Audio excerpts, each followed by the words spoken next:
Praise the Lord. ஆண்டவர் இரட்சகருமாக இயேசு கிறிஸ்துவின் நாமத்தினாலே உங்களுக்கு என் அன்பின் வாழ்த்துக்கள். சந்தோஷமாக இருக்கிறீங்களா? ஒவ்வொரு நாளும் கர்த்தர் தம்முடைய வார்த்தையை அனுப்பி உங்களை ஆறுதல் படுத்துகிறார்கள்.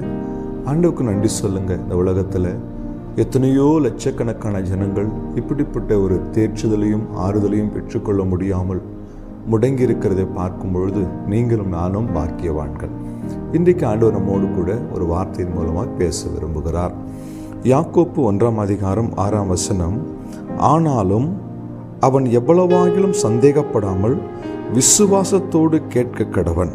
சந்தேகப்படுகிறவன் காற்றினால் அடிபட்டு அலைகிற கடலின் அலைக்கு ஒப்பாயிருக்கிறான். சந்தேகப்படாமல் கேட்க கடவன். ஆண்டவருடைய பிள்ளைகளுடைய வாழ்க்கையில் இருக்கிற ஒரு பெரிய போராட்டம் என்னன்னு கேட்டிங்கன்னா, நிறைய காரியங்களுக்காக ஜெபிக்கிறோம், ஆண்டவர் சமூகத்தில் காத்திருக்கிறோம், எல்லாம் செய்கிறோம். ஆனால் ஒரு சந்தேகம் உள்ளே இருந்து கொண்டு இருக்கிறது.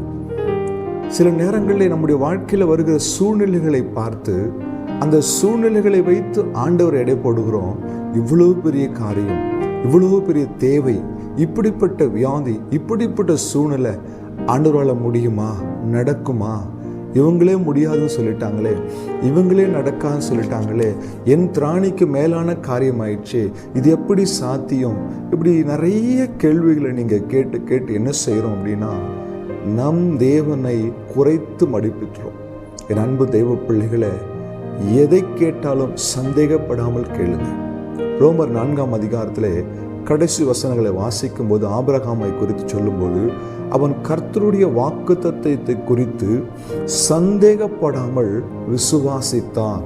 என் அன்பு தெய்வ பிள்ளைகளே, ஆண்டவர் நம் ஆராதிக்கிற தேவன் வானத்தையும் பூமியும் உண்டாக்கின தேவன்.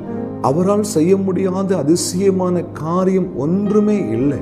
ஆகையினால் நம்ம ஆண்டவர்கிட்ட ஜெபிக்கும் போது அது எவ்வளவு பெரிய காரியமாக இருந்தாலும், சாத்தியமே இல்லாத காரியமாக இருந்தாலும், இயற்கைக்கு மேற்பட்ட காரியமாக இருந்தாலும், நம் விசுவாசத்தோடு நம்பிக்கையோடு ஒரு துளி சந்தேகம் இல்லாமல் தெய்வ சமூகத்தில் ஜெபிக்கும் பொழுது நம் வாழ்க்கையில நான் சொல்றேங்க, அற்புதத்தை பெற்றுக்கொள்ள முடியும். முதலாவது ஜெபிக்க போவதுக்கு முன்னாடி, ஆண்டவரே, என் ஜெபத்திலே நான் பெற்றுக்கொள்ள போகிறவர்களை பெற்றுக்கொள்ள விடாமல் சந்தேக எண்ணங்களை எனக்குள்ளே கொண்டு வருகிற பிசாசினுடைய தந்திரங்களை இயேசுவின் நாமத்தில் நான் கட்டுகிறேன் என்று சொல்லி அந்த எண்ணங்களை கட்டி சிறைப்படுத்தி விட்டு நீங்க ஜெபிக்க ஆரம்பிங்க. நீங்க ஜெபிக்கும் போது கர்த்தர் பதில் கொடுப்பார். நாம் ஆராதிக்கிற தேவன் வாக்குத்தத்தத்தில் உண்மையுள்ளவர், சொன்னதை செய்து முடிக்கிற தேவன். ஜெபிக்கும் பொழுது சந்தேகத்தை இடம் கூடாதீங்க. நம்பிக்கையோட, விசுவாசத்தோட, உறுதியோட ஜெபிங்க. ஜெயம் உங்களுக்கு தான். ஜெயம் பெற்றுக்கொள்ள விரும்புகிறீங்களா? உங்களுக்காக நான் ஜெபிக்க விரும்புகிறேன். இருதயத்தில் கைகளை வைத்து கண்களை மூடுங்க, ஜெபிக்கலாம். எங்களை நேசிக்கிற இரக்கமுள்ள தகப்பனே, ஆண்டவரே, நாங்கள் உம்மிடத்தில் விசுவாசத்தோடு நம்பிக்கையோடு கேட்கிறதை பெற்றுக்கொள்வோம் என்று ஆண்டவரே நாங்கள் விசுவாசிக்கிறோம்.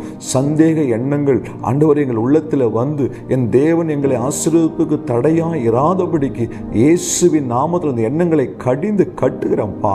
செய்ததுக்காய் நன்றி. இயேசுவின் நாமத்தில் பிதாவே, ஆமென். Hallelujah. God bless you.